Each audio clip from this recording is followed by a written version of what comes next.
Shalom, this is Harut, and I'm coming to my brothers and sisters because I am going to back up my brother Judah with the video he just posted some hours back today, or may have been yesterday, but it's his latest video where he was talking about Paul going into Britain and everything. This isn't about Paul, but when I finish reading it, you'll get it and you'll notice that this was a correlation, that these things were happening. But as I'm reading this is actually about Jesus, but we know his name ain't Jesus, the guy, the prophet. It's about Jesus, but this is a totally different story with more meat. And he actually tells you he's not like an actual being born out of the Creator. And he tells you, I'm a man just like you, and he's your father too, pretty much. So this is the Coburn Bible, the Book of Britain. And another thing, the Coburn Bible and the Book of Mormon were found almost the same time on two separate parts of the earth. The Coburn Bible was found in Britain, the Book of Mormon was found in America, but they were found in the same type of box or case, because they were found in a box with I think it was a plant and animal's hide, which they knew what the animal's hide was, but they never seen it so big. And they were found with the exact same contents. The Book of Mormon was found in a box with these contents, and so was the Coburn Bible with the exact same contents. So this is Northern Kingdom Records. We bringing it out. We gonna shut all that one book stuff down. All right, y'all, here we go. Book of Britain 2:4, from the Book of Holy Mark, whose wife was one of our own fair race, her father being a Roman waykeeper, whose wife was barren, and having this homebody lady, her mother, as a slave, had by a child. I paused because I was kind of figuring out why did it do that, but it says had by a child whom he later adopted and raised as a lady of estate. We learn much, but clearer to our understanding is that knowledge concerning Elied imparted to us by the earthly father. Aristobulus, this is 2:5, taught that Elied had been one who commanded with the ships of Rome, but was not without ships himself. So it was that when Jesus went down to the western sea of the Jews, which is not the sea of the setting sun, he being one skilled with his hands worked on them. Jesus worked on ships. Jesus was brawny built and not one to take money without labor. Jesus, our master, light of our life, was hung on a shameful cross in his 27th year. You hear that? So you might want to think they might have changed his age for their Freemasonry thing. 33, you know what I'm talking about. It's just, you got to understand, like, through history, they have taken men and turned them into their gods. That's something you look into, because that's what's always happened.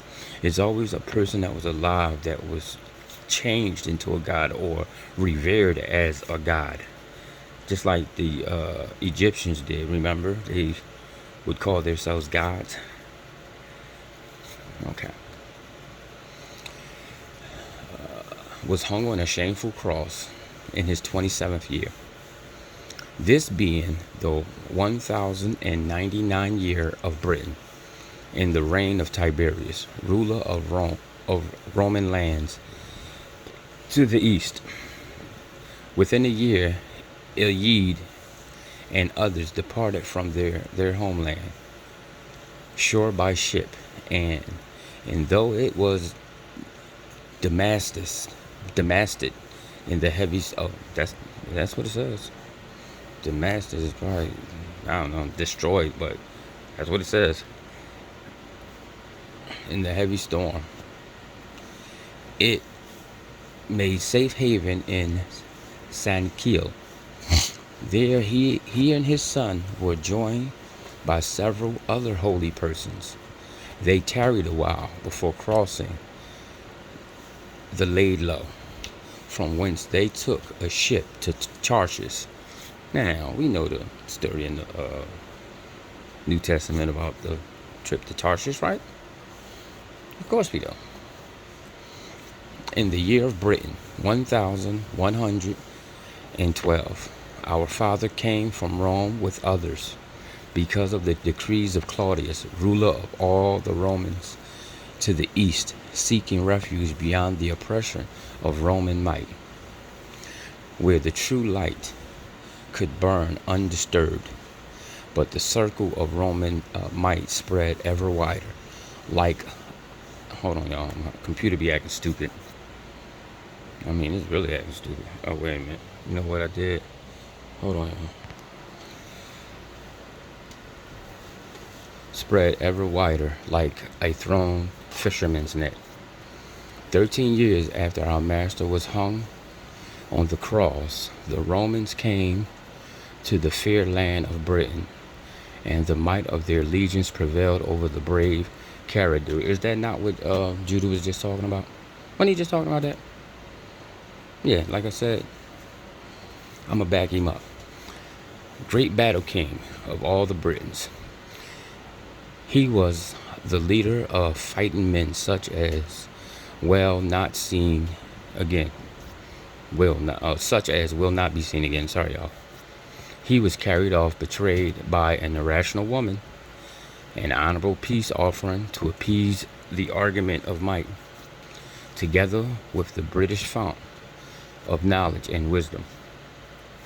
With him went the all-wise Fran, being held in honorable captivity until returned to the land of light, at the intercession of her father, for those whom he befriended had not forgotten him. For Eliud taught that the greatest wrong man can commit against man is to betray his friend. Oh, I gotta move it down. Sorry, y'all. Sorry, guys.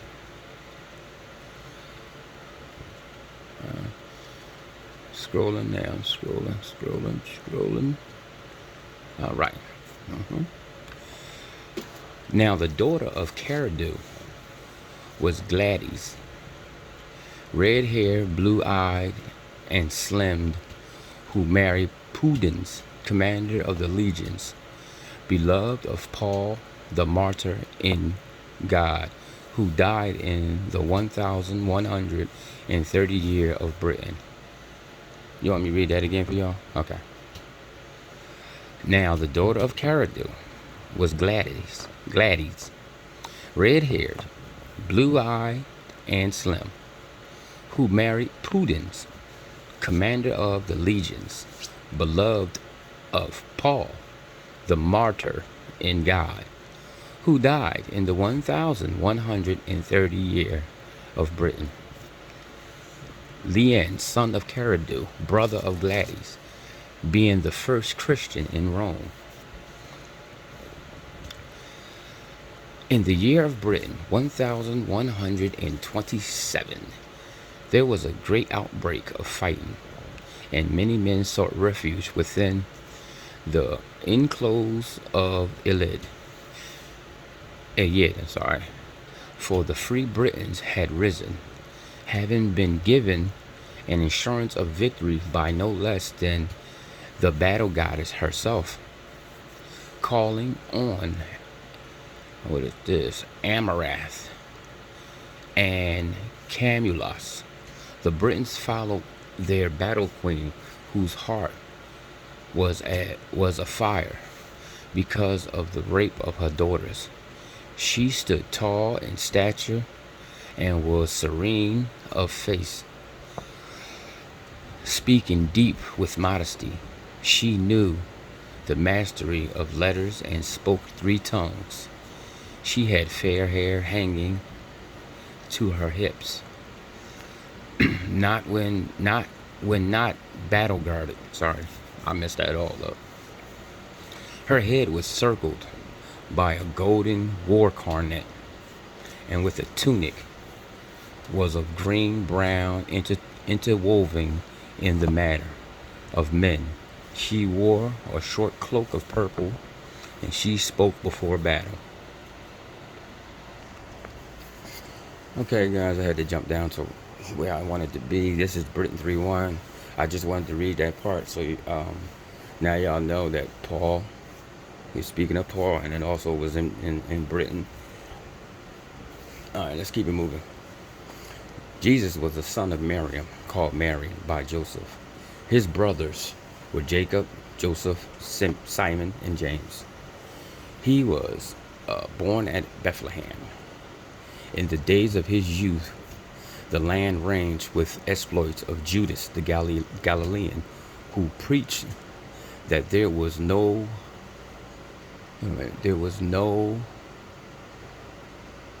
Lord but God. He was called the teacher of righteousness in his day. See, this the bull crap that I'm talking about.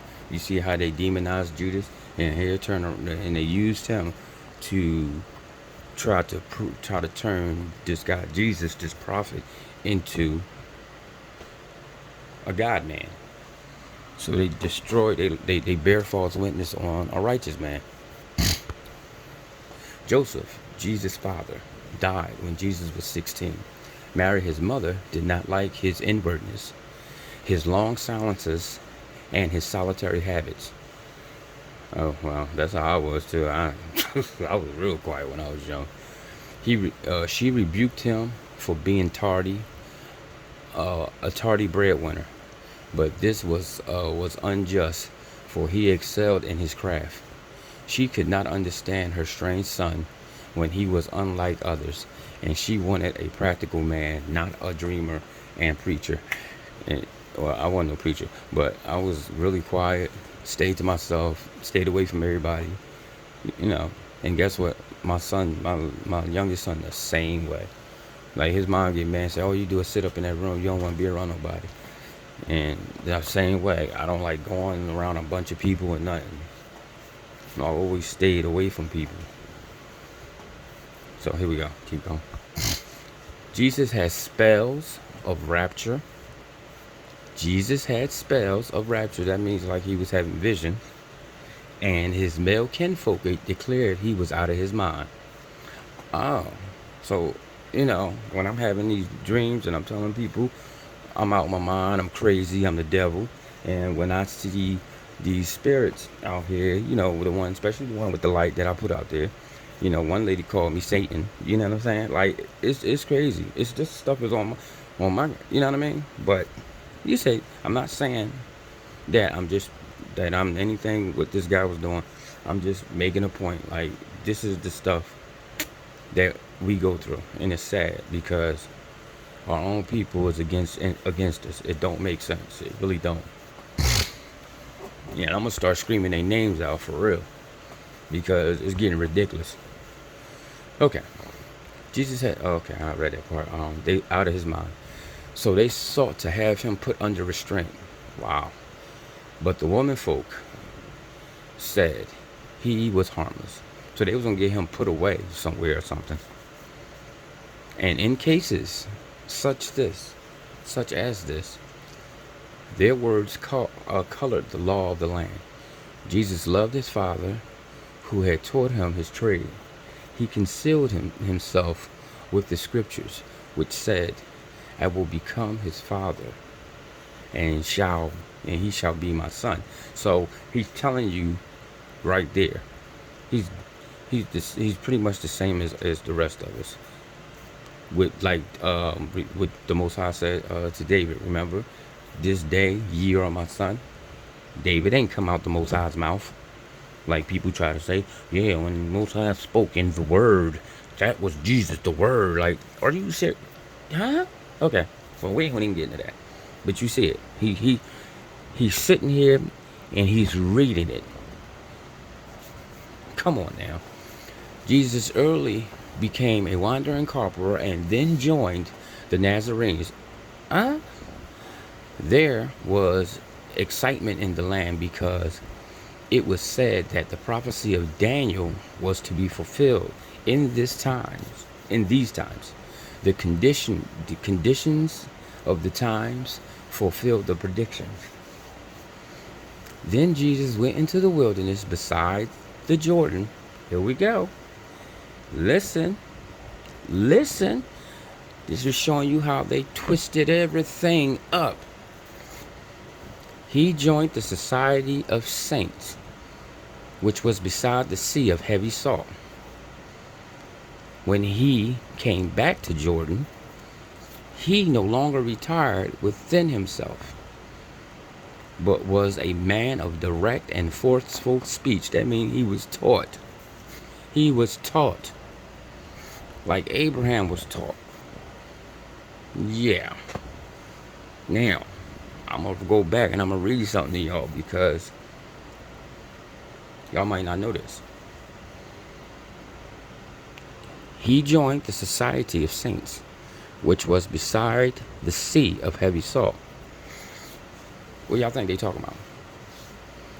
Now, somebody may say it's a body of water, right? And just because it's a sea, it doesn't mean water. Sea can be a vast area, like a sea of men. So the Sea of Salt, y'all know the salt plains? Yeah, here in America, yes. The salt plains, that's the Sea of Salt. Yeah, this was here because it's going to tell you he's going to take a trip to Britain. Yeah. Okay, let's go. Where was I at? Decisive and commanding. There we go. The people called him the Galilean because he was raised in Galilee, and they sought to name him the man of messianic hope and the suffering, just one, when Judas the Galilean was dead. Some thought he was the warrior Messiah. It didn't say the Son of God. It says the warrior Messiah. So that's talking about the David, when the Most High is going to raise him up from amongst us, and he going to put foot in ass. That's the king. Even actually,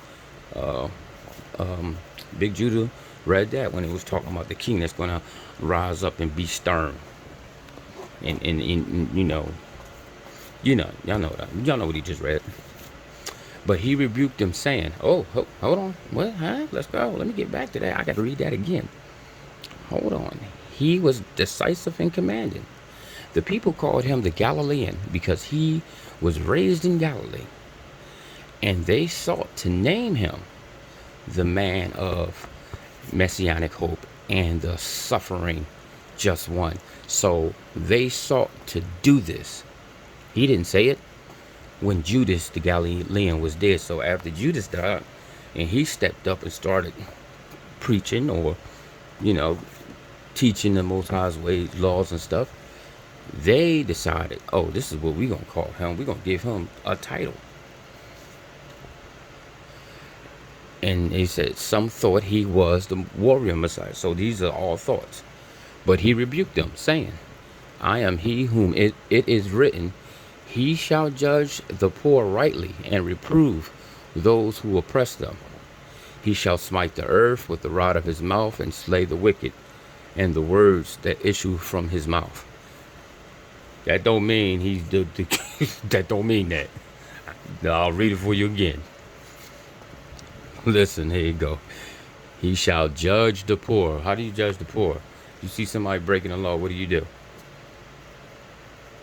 right? You correct them. That's judgment, right?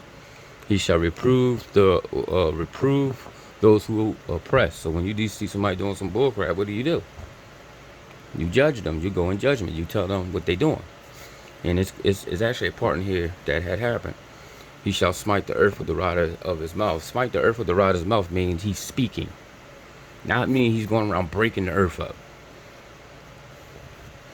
And slay the wicked with his words of his mouth. Same thing. He's telling you right there. It's not saying kill him.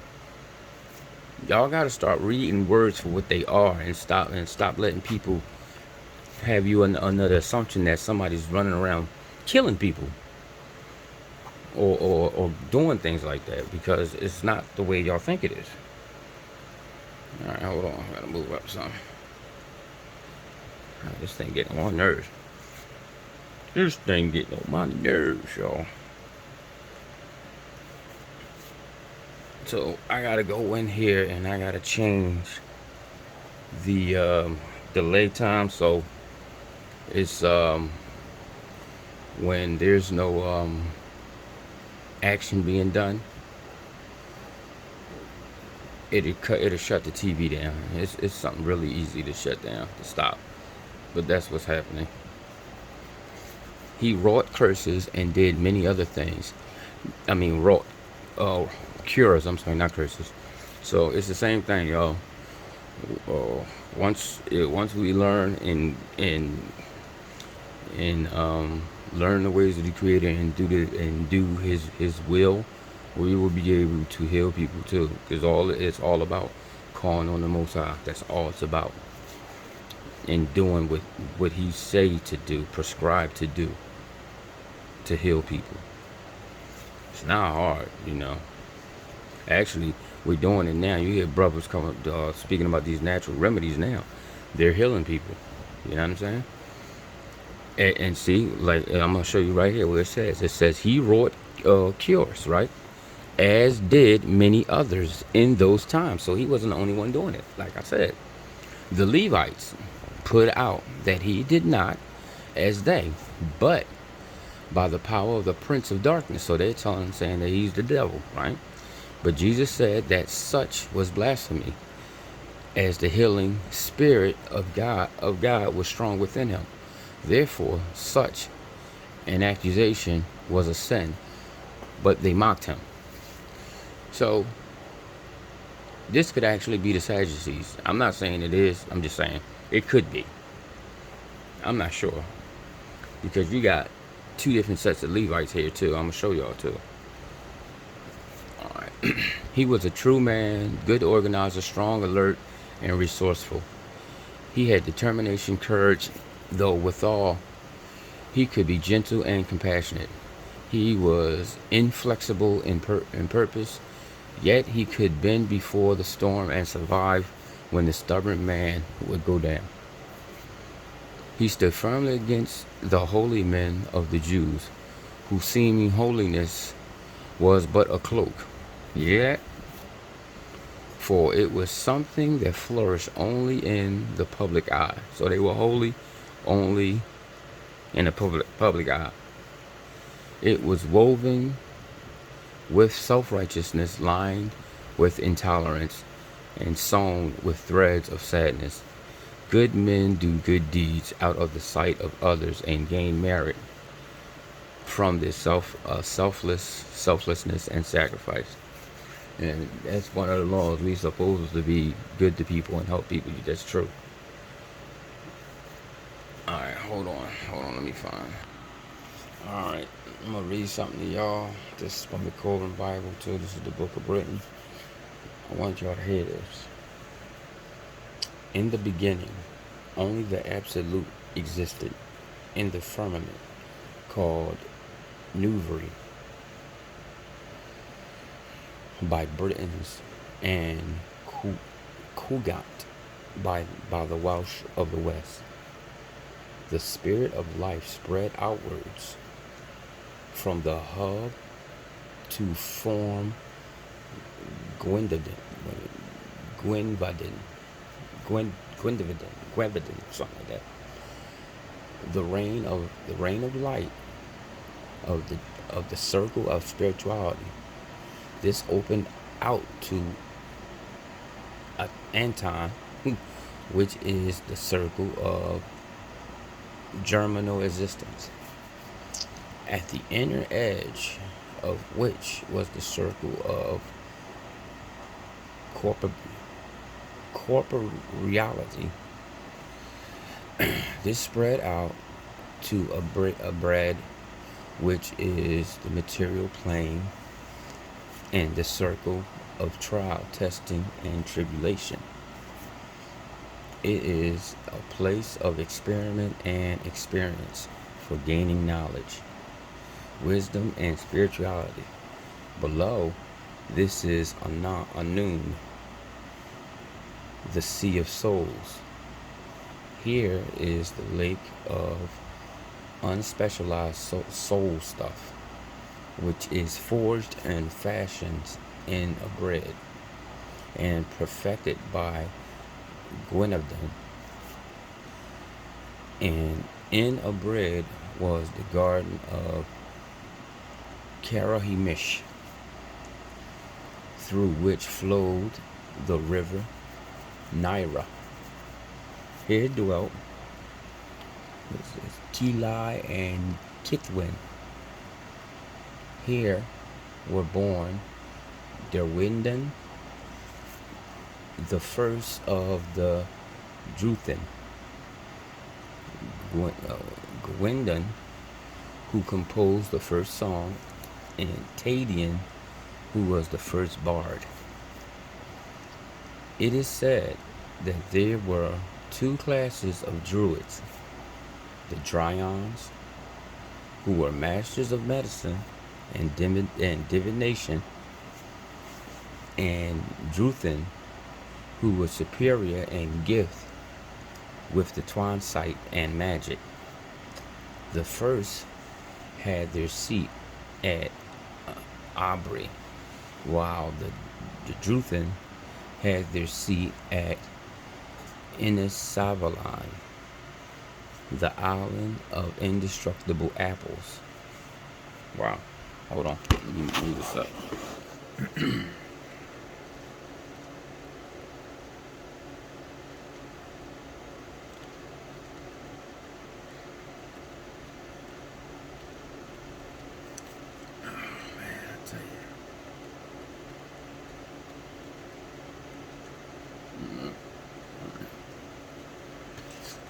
Sorry.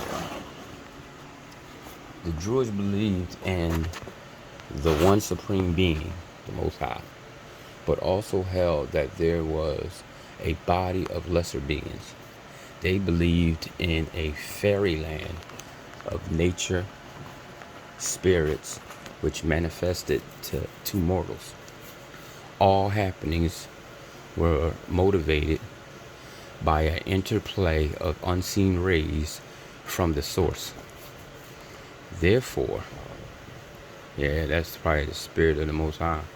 Therefore, the running of a hare, flight of birds, fall of leaves, patterns in sand, the sound of waters were meaningful. Their 7 deadly sins were hypocrisy, theft, cowardice, fornication, gluttony, indulgence, and extortion. Above all precepts were 3 manly qualities: honor, courage, and manliness, and the 3 womanly qualities of decency, decorum, and chastity. This is not towards my sisters that's doing what you're supposed to do, but please, our other sisters need to hear that. The 3 womanly qualities of decency, decorum, and chastity. Y'all got 3 qualities to keep.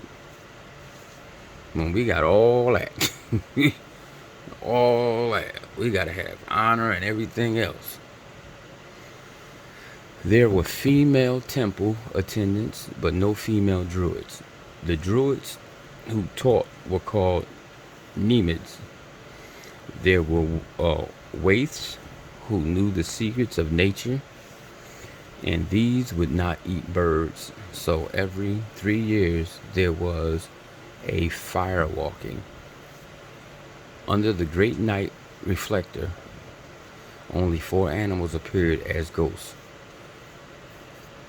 the dog, cat, horse, and hare.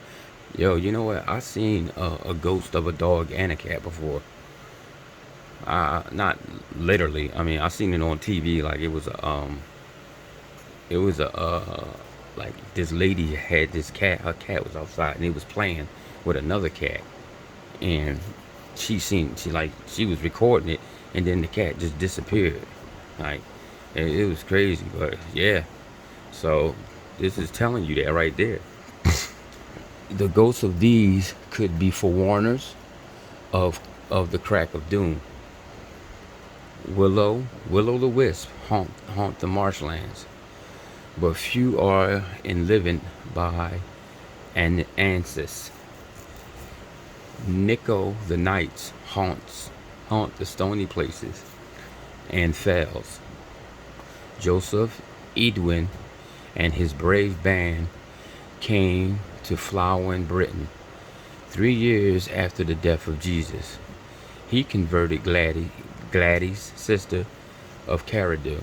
He married a Roman woman, and her sister, Igra, who was the wife of Salag, lord of Carsalag.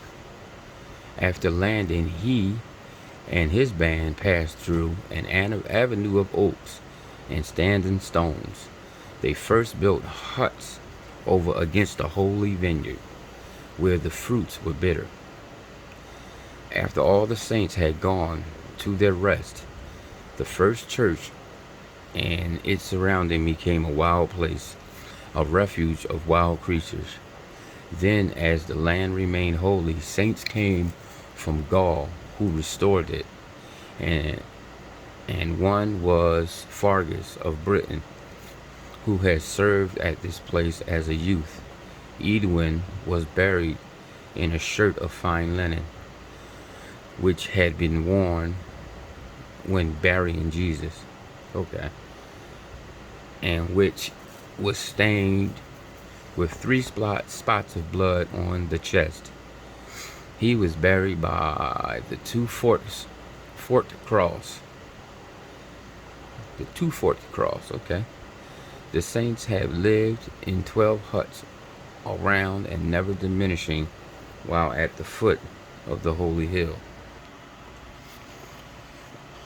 Well fitted am I to sing Caradue's praise, accepting great Kili and the all-seeing diviners of the land, and the Sadducees druids of the fine woven gold chains, and chiefs of the splendid wars. I am first above all to open his mouth in honor. He honored all blue-gowned bards, singing bards of the land, guardians of the storehouses of winged words, guests such as I were never wanting for provision while Caradue reigned, a high king over the wide land of heroes. He paid them well in sleek, fleet-limbed horses, chasers of the wind-borne hare. I think that's a dog. Yeah, I think that is a dog. The various druids, feared by foes, the flowing robed judges of disputes, said, let songs be composed with melodious refrains to praise the savage subduing heroes, who wore robes and chains, with gold. Yeah, so this is telling you pretty much in small pieces that the Druids were the Levites. Like Judah said, the Levites went where? Yup. The power of the bard is in the uplifted shield, shaking before the tumult, high riding on the battle leader's shoulder. It is in the quivering hair, crouching in the breaking buried hollow. It is in the soft sighing promise of the fair-skinned maiden, in the finely shaped form of terrible spear blade, in the bright bladed sword clashing in the heat of conflict, in the homely confronting abode of the family. I have sung my last day. The wonder days have gone, and strangers walk the land. The high-hearted bards have gone to their rewards, and the diviner's mouth has been sealed. Wow. Wow. So if you don't know what I'm saying, right? This is the same thing that's in the scriptures, where when these wicked ass people, start coming and everything, we're gonna not sing our songs, our praises of the Most High, and the prophets' mouths are gonna be sealed. Listen, I'm gonna say it again. I have sung my last day. So the praises of the Most High, this is last day of singing it. The wonder days have gone, no more good days. And the strangers walk the land, the evil ones, they done took our land. The high-hearted bards have gone to their rewards. They got everything they want. The diviners, which is the prophets, the diviners' mouths have been sealed. What? You hear that? See that? Now it is the fashion to hear the babbled words of Bragadin, of Wellsgo, something like that, which stand before the resounding halls by the stream of sorrow at the very gates of hell. So the babbled words, that means he's talking, he's not teaching that, he's teaching bullshit. And he's telling you his pretty much, he's standing there, and what he's teaching you in these halls, a stream of sorrow at the fucking gates of hell, which is, I guess, this church or whatever, or this hall they done made. The purifying, now listen to this, the purifying Kogarth fires remain as transmuters to heaven. Happy is the flame-born one. Happy is the flame-born one. Our fathers of old believed that fire was a form of creature which had to be fed with fuel, giving share of the food, and in stressful times the sacrifice of human. Ooh.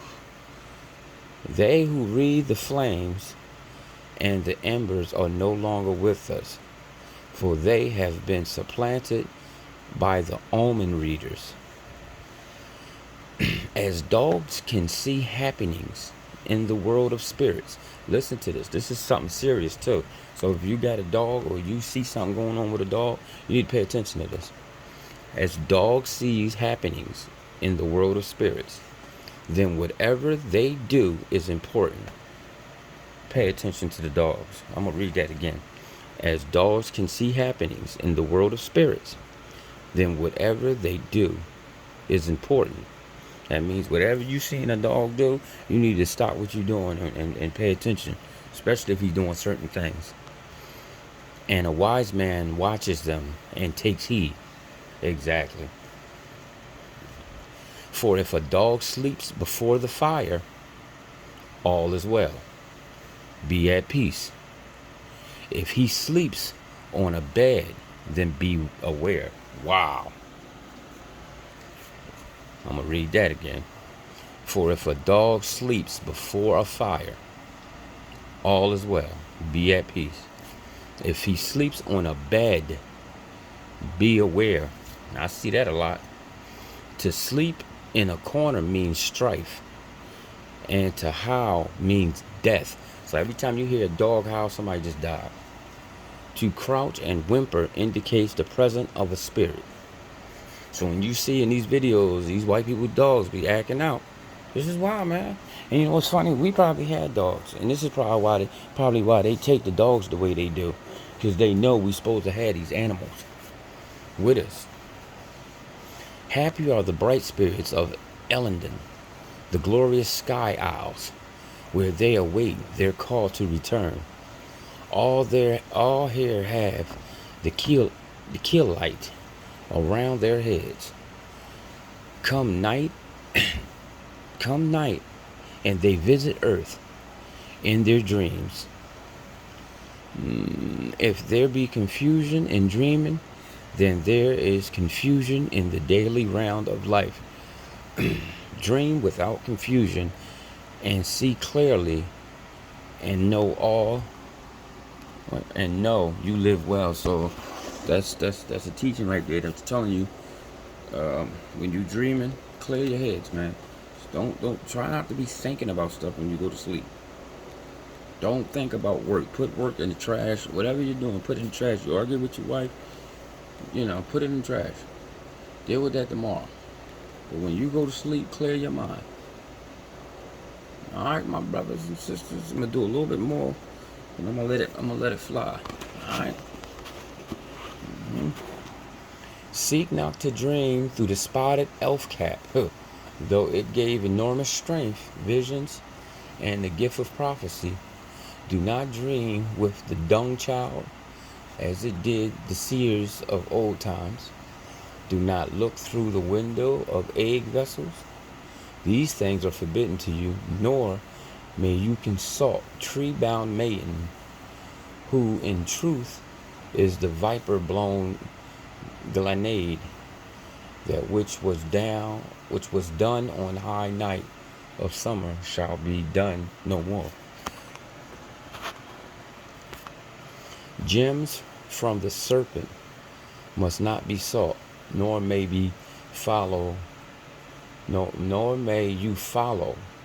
the swine ship, though which it bears within it may be yours. Even so, it is unwise to bring the majestic sun down to incarnate in the stone. Know the secret of the sonship, and all wisdom will be the reward. Seek it at Carline. Those worthy ones who could drink from the glory gallon are no longer a voice for the land, but there is a new chalice at the well. This is talking about like in the beginning, like during the time of Adam and Eve. We were clearly separated, like clearly, because the people outside of the garden were called, like the Most High called them animals, and we were to teach them, but we weren't to mix with them, and they could not drink from that chalice.